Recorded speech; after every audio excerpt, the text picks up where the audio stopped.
3년 전 가을 저는 평범한 회사원이었습니다. 중견 제조업체에서 부장으로 일하며 10년 전 이혼 후 혼자 살고 있었어요. 아이들은 이미 독립했고 조용한 일상을 보내고 있었습니다. 그런 일상에 변화가 온 건 새로 부임한 여직원 때문이었어요. 안녕하세요. 오늘부터 기획팀에서 일하게 된 박수진입니다. 잘 부탁드립니다. 45세 단정한 외모에 차분한 말투. 첫인상이 참 좋았어요. 이혼한 후 오랫동안 여성에게 관심을 두지 않고 살았는데 수진 씨를 보는 순간 뭔가 다른 감정이 들었습니다. 수진 씨는 항상 저를 배려해 주었습니다. 야근할 때 따뜻한 커피를 가져다 주고 제가 힘들어하는 모습을 보이면 관심을 보였어요. 부장님, 많이 피곤해 보이세요. 무리하지 마세요. 그런 작은 관심 하나하나가 외로웠던 제 마음을 움직였어요. 수진 씨, 점심 같이 드실래요? 좋죠. 혼자 먹으려던 참이었어요. 점심을 함께 하면서 조금씩 개인적인 이야기도 나누게 되었습니다. 수진 씨도 이혼 경험이 있다고 했어요. 남편이 사업 실패 후 도망갔다며 그 후로 혼자 살고 있다고 했습니다. 힘드셨겠어요. 처음에는 그랬죠. 하지만 이제는 괜찮아요. 오히려 자유롭기도 하고요. 그런 대화를 나누면서 동질감 같은 걸 느꼈어요. 서로 비슷한 상처를 가진 사람들이라는 생각이 들었습니다. 6개월이 지나고 저는 용기를 냈습니다. 수진 씨, 혹시 시간 되시면 저녁 식사라도 함께 하시겠어요?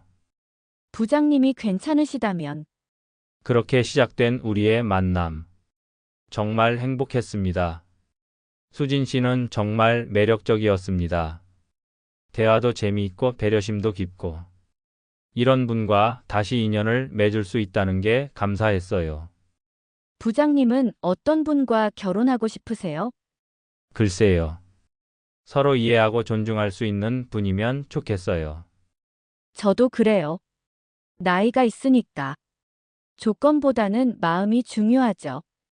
데이트를 거듭하면서 우리는 점점 가까워졌습니다. 정말 달콤한 시간들이었어요. 3개월 후 수진 씨는 회사를 그만뒀습니다. 우리 관계 때문에 눈치가 보인다고 했어요.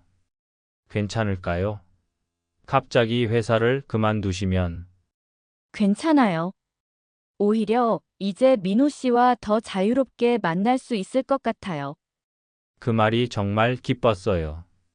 수진 씨도 저와의 관계를 진지하게 생각하고 있다는 뜻이었으니까요.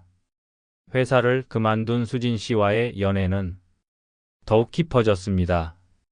거의 매일 만났고 주말에는 함께 시간을 보냈어요. 1년이 지나면서 자연스럽게 결혼 이야기가 나왔습니다. 민호 씨, 우리 정말 결혼할까요? 당연하죠. 이 나이에 장난으로 만나는 게 아니잖아요. 양가 부모님께 인사를 드렸고 모두 좋아해 주셨어요. 특히 수진 씨 어머님은 정말 따뜻하게 맞아주셨습니다. 민호 씨 같은 좋은 분을 만나서 우리 수진이가 복이 많아요. 어머님, 제가 더 복이 많은 것 같습니다. 결혼 준비를 하면서 수진 씨는 점점 더 제 삶 깊숙이 들어왔어요. 주말이면 제 집에 와서 청소도 해주고 맛있는 음식도 만들어주고 정말 행복한 시간들이었습니다. 고마워요, 수진 씨. 혼자 살던 집이 이렇게 따뜻해지니까 정말 좋네요. 하지만 만나기 시작한 지 1년 반이 지나면서 조금씩 이상한 일들이 생기기 시작했습니다. 어느 날 수진 씨가 급하게 전화를 했어요. 민호 씨, 미안한데. 급한 일이 생겨서 돈을 좀 빌려주실 수 있어요? 무슨 일인데요? 어머니가 갑자기 쓰러지셔서 병원비가 급해요. 500만 원만. 어머님이 쓰러지셨다니. 가족이 될 사람인데 당연히 도와드려야죠. 망설임 없이 빌려드렸습니다. 하지만 며칠 후 이상한 일이 벌어졌어요. 민호 씨, 안녕하세요. 수진 씨 어머님께서 직접 전화를 주셨는데 목소리가 너무 건강하셨어요. 어머님, 몸은 괜찮으신가요? 병원에 계신 줄 알았는데. 병원요? 저 아픈 데 없는데요. 수진이 어디 있나요? 그때부터였어요. 뭔가 이상하다는 생각이 들기 시작한 게. 하지만 수진 씨의 설명은 그럴듯했어요. 어머니가 창피해 하셔서 아무에게도 말하지 말라고 하셨어요. 그런 일이 계속 반복되었습니다.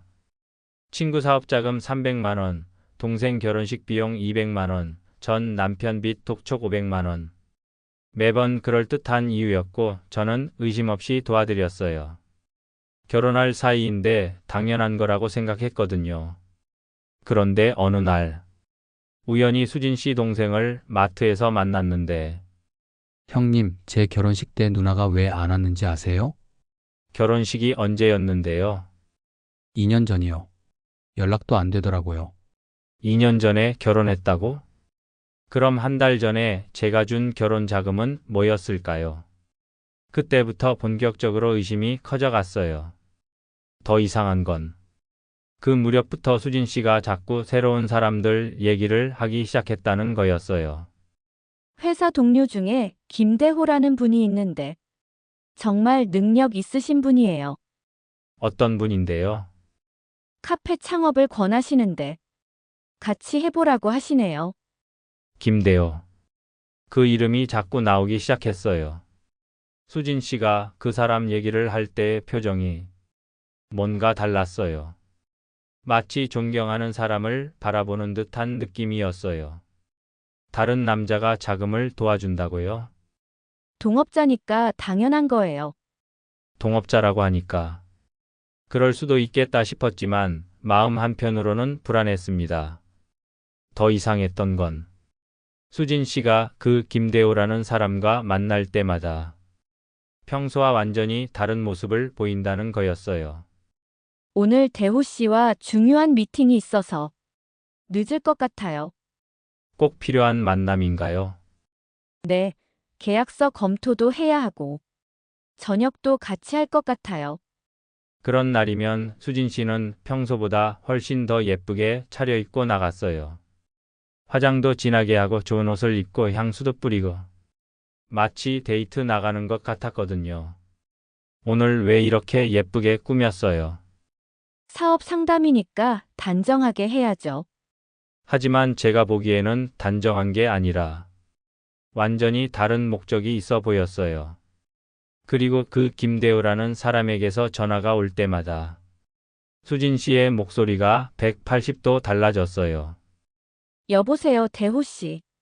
네, 지금 집에 있어요. 네, 알겠어요. 평소 저와 통화할 때와는 완전히 다른 부드럽고 다정하고 애교 넘치는 목소리였어요. 마치 연인과 통화하는 것 같았거든요. 무슨 일이에요? 내일 만날 약속 확인하는 거예요. 그날 밤 잠이 오지 않았습니다. 뭔가 잘못되고 있다는 확신이 들었어요. 하지만 확실한 증거도 없고 섣불리 의심하기도 그렇고. 며칠 후 수진 씨가 말했습니다. 민호 씨, 카페 오픈 전에 대호 씨와 정리할 일이 있어서 오늘 늦을 것 같아요. 꼭 필요한 만남인가요? 네, 중요한 계약서 검토해야 해서 술도 한잔 할 것 같아요. 술까지? 사업 얘기에 왜 술이 나와야 하는지. 하지만 뭐라고 할 수는 없었어요. 늦을 수도 있어요. 먼저 주무세요. 조심히 다녀와요. 그날 밤 수진 씨는 새벽까지 오지 않았어요. 전화를 해도 받지 않고 문자 답장도 없었습니다. 시계만 계속 쳐다보며 밤을 새웠어요. 다음 날 아침에야 돌아온 수진 씨. 어디서 주무셨어요? 대호 씨 사무실에서 계약서 검토하다가 너무 늦어져서요. 사무실에서 밤을 샜다고? 믿기지 않았어요. 하지만 확실한 증거도 없고 그냥 넘어갔습니다. 그 후 일주일 수진 씨는 매일 그 김대호라는 사람과 만났어요. 카페 준비 때문이라고 했지만 너무 자주 만나는 것 같았어요. 요즘 너무 자주 만나는 것 같아요. 오픈이 얼마 안 남아서 바쁜 거예요. 이해해 주세요. 이해하라고? 결혼 약속한 사이인데 다른 남자와 매일 시간을 보내는 걸 이해하라고? 하지만 뭐라고 말할 수는 없었어요. 그러던 어느 날 운명의 순간이 왔습니다. 평소와 다름없는 토요일이었어요.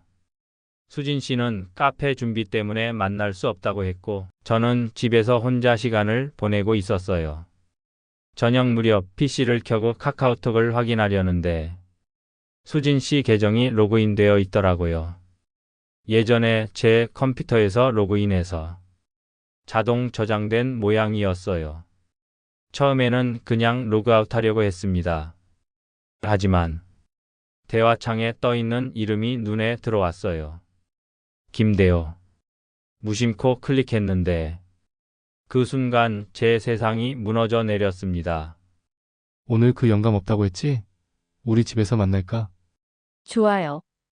밤새 있을 수 있어요. 손이 떨렸습니다. 화면이 흐려졌어요. 이게 뭡니까? 이게 도대체 뭡니까? 더 위로 올라가니 더 충격적인 대화들이 있었습니다. 이제 정말 그 영감 정리해야 하는 거 아니야? 돈도 충분히 뽑아냈잖아. 조금만 더 확실하게 해야죠. 영감이라고? 돈을 뽑았다고? 계속 읽어보니 정말 끔찍한 내용들이 펼쳐져 있었어요. 오늘 또 500만 원 받았어. 어머니 병원비라고 했더니 바로 줘. 그 바보 정말 단순해. 우리 계획대로 잘 되고 있어. 바보라고? 우리 계획대로? 이건 뭐? 처음부터 계획된 일이었다는 말인가요? 카페 자금도 거의 다 모았어. 이제 마지막 단계만 남았지. 마지막 단계가 뭐야? 그 영감 통장에서 직접 빼는 거야. 인감 도구 다 준비됐어. 제 통장에서 돈을 빼겠다고? 인감 도구까지 준비했다고? 그럼 수진 씨가 결혼 준비 때문에 필요하다며 인감 증명서를 달라고 했던 게 계속 읽어보니 더 끔찍한 진실이 드러났습니다. 너 진짜 대단하다. 50대 영감들 꼬시는 거 전문이네. 이게 벌써 세 번째야. 전에 박 부장, 최 과장도 똑같았지. 세 번째, 저 말고도 다른 사람들이 더 있었다는 말인가요? 그럼 저는 그냥 세 번째 먹잇감이었던 거네요. 이번 건 제일 큰 건이야. 강 부장 재산이 20억은 될 것 같아. 제 재산을 어떻게 그렇게 정확하게 알고 있는 거죠? 은행 다닐 때 친구가 알려줬어. 예금 잔고, 주식, 부동산까지 다 파악됐어. 은행 친구? 그럼 처음부터 제 재정 상황을 다 알고 접근한 거였어요. 그 바보, 인감 증명서까지 맡겨놨어. 내가 결혼 준비한다고 하니까. 이제 언제 마무리할 거야? 다음 주에 은행 가서 정리하고 바로 튀자. 카페는 우리 명의로 해놨으니까. 다음 주에 은행을 간다고? 그럼 제 돈을 모두 털어갈 계획이었던 거네요. 그 영감은 어떻게? 당연히 차버리지. 용도 다 했는데 뭐하러 끌고 가. 용도 다 했다니. 2년 동안 진심으로 사랑한 사람이 저를 그렇게 생각하고 있었다니. 더 읽어보니 정말 치밀한 계획이었어요. 저에게 접근한 것부터 시작해서 호감을 사고 사랑하게 만들고 돈을 뽑아내고 마지막에는 통장까지 털고 사라지는 완벽한 범죄 계획이었던 거죠. 야, 그런데 혹시 들키면 어떡해? 안 들켜. 그 영감 완전히 빠져 있어. 나 의심할 생각도 못 해. 완전히 빠져 있다고. 맞아요. 저는 정말 바보처럼 수진 씨만 믿고 있었어요. 만약에 들키면? 증거 없으면 어쩔 수 없지. 그냥 사기당한 거야. 사기. 맞아요. 이건 단순한 불륜이 아니라 사기였어요. 처음부터 끝까지 계획된 범죄였습니다. 그때 현관문이 열리는 소리가 들렸어요. 민호 씨, 집에 계세요? 수진 씨였습니다. 평소처럼 다정한 목소리로. 하지만 이제는 그 목소리가 얼마나 가식적으로 들리는지. 네, 있어요. 최대한 평정심을 유지하려 했지만 목소리가 떨렸습니다. 오늘 일찍 끝났네요. 네, 대호 씨가 급한 일이 생겨서. 또 거짓말이었죠. 제가 이미 다 알고 있는데도.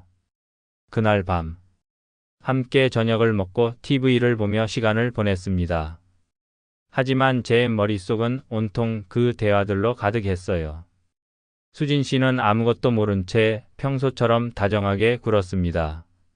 민호 씨, 고마워요. 제 일 때문에 바쁘다고 해도 이해해줘서. 이해해줘서? 제가 뭘 이해했다는 걸까요? 사기당하는 걸 이해했다는 뜻인가요? 다음 날, 드디어 수진 씨가 말했습니다. 민호 씨, 은행 업무 때문에 같이 가주실 수 있어요? 카페 대출 관련해서. 드디어 왔네요. 제 통장을 털어가려는 최종 단계가. 무슨 대출이요? 카페 운영 자금이 좀 더 필요해서.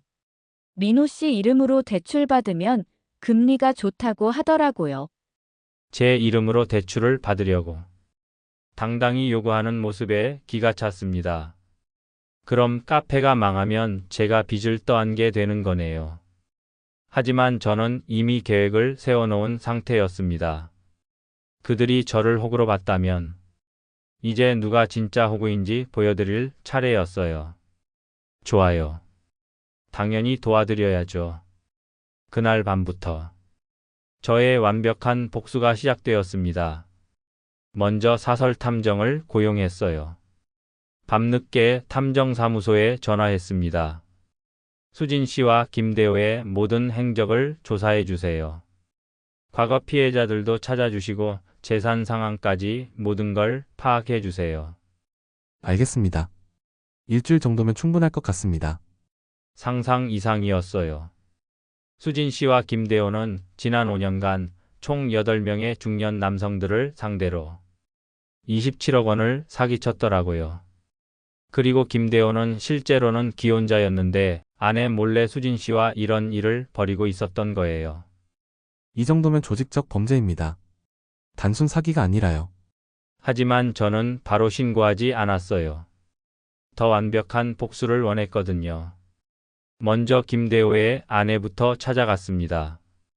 김대호 아내에게 모든 증거 자료들을 보여드렸어요. 사진, 대화 내용, 통화 녹음, 그리고 과거 피해자들의 증언까지. 이게 정말인가요? 김대호 아내는 그 자리에서 울음을 터뜨렸어요. 그리고 즉시 이혼 서류를 준비하겠다고 하더라고요. 재산 분할 요구는 물론이고 김대호의 모든 사업 자금까지 동결시켰습니다. 그 다음은 수진 씨의 진짜 정체를 파헤치는 일이었어요. 알고 보니 수진 씨는 이미 3번이나 결혼과 이혼을 반복했고 매번 남편의 재산을 가지고 도망친 전력이 있더라고요. 현재도 다른 지역에 또 다른 남자친구가 있다는 사실까지 밝혀졌어요. 이 여자 정말 대단하네요. 사설 탐정도 혀를 내둘렀어요. 저는 수진 씨의 모든 인간관계를 파악했습니다. 친정 부모님, 형제들, 그리고 과거 직장 동료들까지 모든 사람들에게 수진 씨의 진실을 알려드렸어요. 수진 씨 어머님께 직접 찾아가서 모든 증거를 보여드렸습니다. 어머님, 따님이 어떤 일을 하시는지 아시나요? 우리 수진이가 이런 일을? 네, 안타깝게도 사실입니다. 그동안 어머님도 속으셨던 거예요. 어머님은 그날로 수진 씨와 연락을 끊으셨어요. 평생 부끄러워서 얼굴을 들 수 없다고 하시면서. 그 다음은 김대호의 사업장이었어요.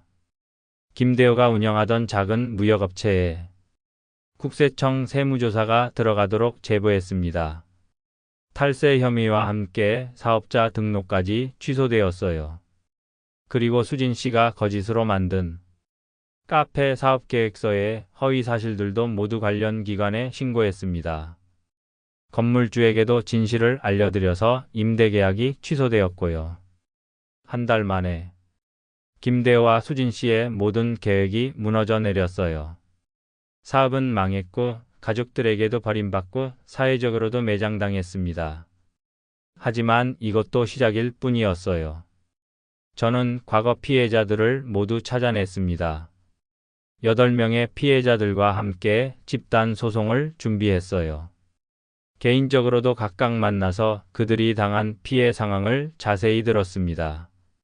정말 똑같은 수법이네요. 저도 완전히 속았어요.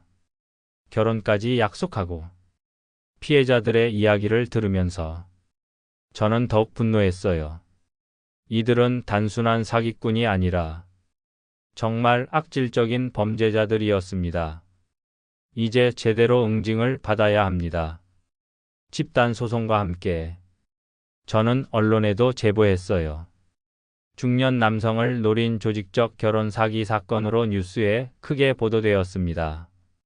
수진 씨와 김대호의 얼굴이 모자이크 처리되어 전국에 방송되었어요. 그제서야 수진 씨가 저에게 전화를 했습니다.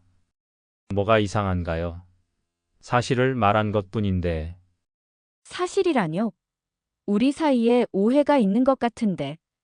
전화 너머로 수진 씨의 당황하는 모습이 그려졌어요. 2년 동안 저를 속이고 제 돈으로 카페 차리고 마지막에는 통장까지 털어가려 했으면서 지금 와서 왜라고 하시는 거예요? 민호 씨, 제발 이해해 주세요. 저도 어쩔 수 없는 사정이. 어쩔 수 없는 사정으로 8명의 사람들을 속였다는 말씀이신가요? 수진 씨는 더 이상 할 말이 없었나 봐요. 전화를 끊어버렸습니다. 며칠 후에는 김대호에게서 연락이 왔어요. 형님 이러시면 안 됩니다. 우리끼리 조용히 해결할 수 있는 일을. 조용히 해결하자고요? 27억을 사기치고 조용히 해결하자고? 그게 오해가 있는 것 같은데. 오해는 무슨 오해요? 증거가 다 있는데. 형님 제발 한 번만 봐주세요. 가정도 있고. 가정이 있으면서 이런 짓을 한 거 아닙니까? 김대호도 결국 전화를 끊었어요. 하지만 제 복수는 여기서 끝나지 않았습니다. 저는 수진 씨가 그동안 사기친 돈으로 산 모든 물건들을 추적했어요. 명품 가방, 보석, 자동차까지. 모든 게 피해자들의 돈으로 산 것들이었습니다. 법원에 가압류 신청을 해서 모든 재산을 동결시켰어요. 수진 씨와 김대호는 하루아침에 빈털터리가 되었습니다. 그리고 수진 씨의 과거 남편들도 찾아냈어요. 그들도 모두 수진 씨에게 사기를 당한 피해자들이었습니다. 이 여자 때문에 제가 파산까지 했어요. 저도 집까지 팔아야 했습니다. 수진 씨가 그동안 숨겨온 모든 범죄들이 하나씩 드러났습니다. 김대호와 수진 씨가 계획했던 카페 자리에 제가 직접 카페를 차렸어요. 그들이 임대 계약을 취소당한 그 자리에 정말 아이러니했습니다. 58세 새 출발 카페라는 이름으로 오픈했는데 같은 피해를 당한 중년 남성들이 모여서 서로 위로하고 정보를 나누는 공간으로 만들었어요. 카페 운영을 하면서 저는 완전히 새로운 삶을 시작할 수 있었어요. 사기를 당한 피해자에서 다른 피해자들을 돕는 조력자가 된 거죠. 몇 달 후 드디어 재판이 시작되었습니다. 예전의 당당한 모습은 온데간데없고 초라한 모습으로 피고석에 앉아 있었어요. 피고인들은 지난 5년간 조직적으로 중년 남성들을 상대로 결혼을 빌미로 한 사기 행각을 벌여왔습니다. 총 피해자 8명, 피해 금액 27억 원에 이르는 대규모 사기 사건입니다. 수진 씨는 고개를 숙이고 있었고 김대호는 변명을 늘어놓으려 했지만 이미 모든 증거가 확보된 상태였어요. 피해자 강민호 씨의 증언을 듣겠습니다. 수진 씨가 처음으로 저를 쳐다봤어요. 그 눈에는 원망과 후회가 섞여 있었습니다. 재판장님, 저는 2년 동안 진심으로 피고인을 사랑했습니다. 하지만 그 모든 것이 거짓이었다는 걸 알게 되었을 때의 배신감을 말로 표현할 수가 없습니다. 제 증언이 끝나고 다른 피해자들의 증언도 이어졌어요. 저는 아내를 잃고 혼자 살던 중에 만났는데 퇴직금을 모두 사기당해서 재기할 수가 없어요. 재판은 3개월간 계속되었습니다. 그동안 언론에서도 지속적으로 관심을 가져줬고 비슷한 피해를 당한 사람들이 용기를 내어 신고하기 시작했어요. 드디어 선고일. 법정은 사람들로 가득 찼습니다. 피해자들과 가족들, 그리고 언론사 기자들까지. 피고인 박수진에게 징역 5년을 선고합니다. 피고인 김대호에게 징역 7년을 선고합니다. 판사의 선고가 떨어지자 법정에서는 박수 소리가 터져 나왔어요. 피해자들이 모두 기뻐하며 서로 껴안았습니다.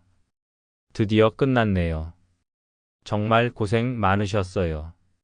하지만 무엇보다 27억 원의 피해 금액 전액이 피해자들에게 배상되도록 판결이 나온 게 가장 큰 성과였어요. 수진 씨와 김대호가 법정에서 끌려나가는 모습을 보면서 저는 묘한 기분이었어요. 분노보다는 안도감이 더 컸습니다. 그날 밤 집으로 돌아와서 혼자 조용히 생각해 봤어요. 2년 전만 해도 저는 평범한 회사원이었는데 이제는 완전히 다른 사람이 되어 있었습니다. 제가 운영하는 58세 새 출발 카페는 이제 지역 명소가 되었어요. 사기 피해를 당한 중년 남성들 뿐만 아니라 새로운 시작을 꿈꾸는 모든 사람들이 찾아오는 곳이 되었습니다. 그날 이후 제 삶은 완전히 달라졌습니다. 처음엔 그저 복수만을 생각했지만 시간이 지나면서 깨달았어요. 진짜 복수는 나를 다시 일으키는 것이라는 걸요. 여러분도 힘든 일을 당하셨다면 포기하지 마세요. 때로는 그 고통이 더 큰 행복의 시작이 될 수도 있으니까요. 시청해 주셔서 감사합니다.